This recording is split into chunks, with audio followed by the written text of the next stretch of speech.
ok paramet ដើម្បី clear servo drive ហើយយើង clear តែអ្វីដែលយើងចង់បានដើម្បីប្រើជាមួយនឹងprogram នៅក្នុង transfer ទីមួយយើងចូលភ្លាមទីមួយយើងត្រូវ clear ដើម្បី clear យើងចូលពាក្យឥឡូវវា power on ធម្មតាវាចេញ air ហើយ n កតុយ0អញ្ចឹងដើម្បី clear ទីមួយយើងចូលពាក្យ set f យើងរើសយកដើម្បីហើparamet បន្តទៀតឬហើ function បន្តទៀតយើងយកពាក្យ mode ចញ្ញាហៅក្បាលយើងរកក្បាល as ក្បាលវាគឺ as ហើយ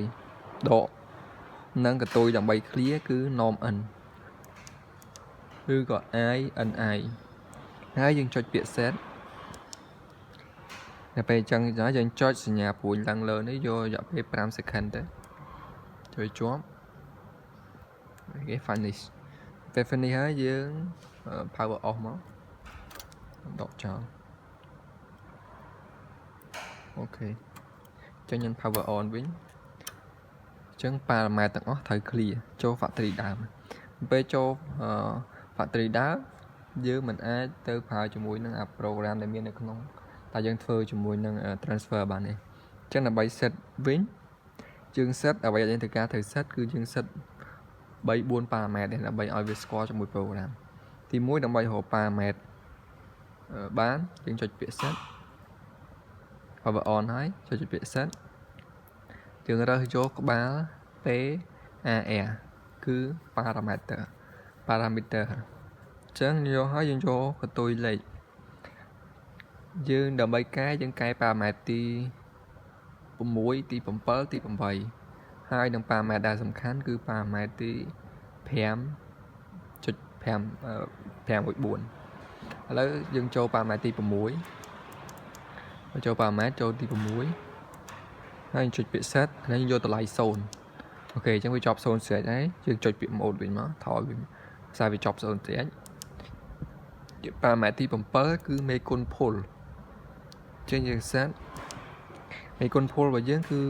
យើងគេយក1ជាទូទៅដើម្បីវាត្រូវជាមួយ program គឺយក3អាហ្នឹងសម្រាប់ច្រឡំយើងយក3មកហើយយើងចូលពាក្យ set parameter ទី8តាក់ទងជាមួយនឹងដែលសំខាន់នោះគឺតាក់ទងជាមួយនឹងចំនួន pull អញ្ចឹងអានេះគេយក10000 pull 10000នេះហ្នឹងអញ្ចឹងយើងនៅក្នុងជាទូទៅដល់ឡងគេឲ្យយក6000ហើយ 6000នេះគឺយើងអង្កលក្បៀសហើយយើងអង្កលនេះអង្កលយើងអង្កលតែមកឲ្យនៅខ្ទង់100ហើយយើងថយតម្លៃមកយើងយក6000អូខេ6000ហើយយើងចុចពាក្យ set អូខេអញ្ចឹងចប់ parameter ដើម្បី set ឲ្យវា error នៅពេលយើងប៉ះ limit switch ទាំងពីរហ្នឹងឲ្យវា error full ក្នុងនេះយើងចូល parameter ទី5.514អញ្ចឹងដើម្បីចូល514យើងចូលអង្កលក្បៀសមករាយ10 100ចូល100ហើយយើងចូលតារាងយកលេខ5ហើយយើងចូល set សុំតោះ5ហើយមាន500នេះគឺ514ចឹងតារាងយក4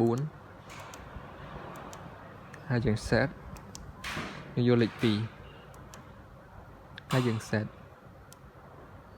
អូខេអ្វីត្រូវការគឺប៉ុណ្ណឹងប៉ុន្តែដើម្បី save បាននៅពេលវាចេញអញ្ចឹងហើយដើម្បី save បានយើងចុចពាក្យ mode វាចេញអក្សរ ee.set យើងចុចពាក្យ set យើងចុចសញ្ញាឡើងលើនេះ3 second ទៅអូខេ finish ចុចខ្ញុំដកវាចោល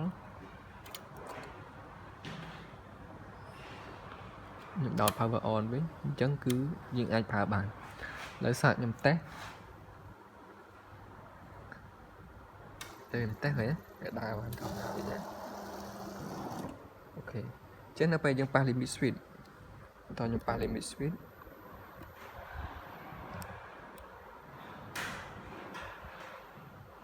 ហើយខ្ញុំប៉ះ limit switch ខាងនេះ limit switch នេះ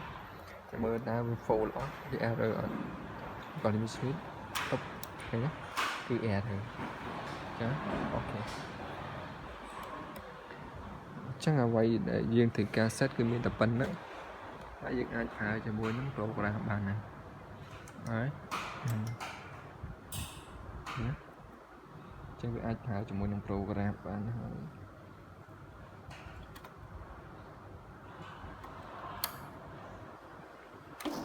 ok ta cần còn làm cáiนี้cần tên nó gạch đá và đi với bàn đấy là dùng cho việc lặp hỏi vính ok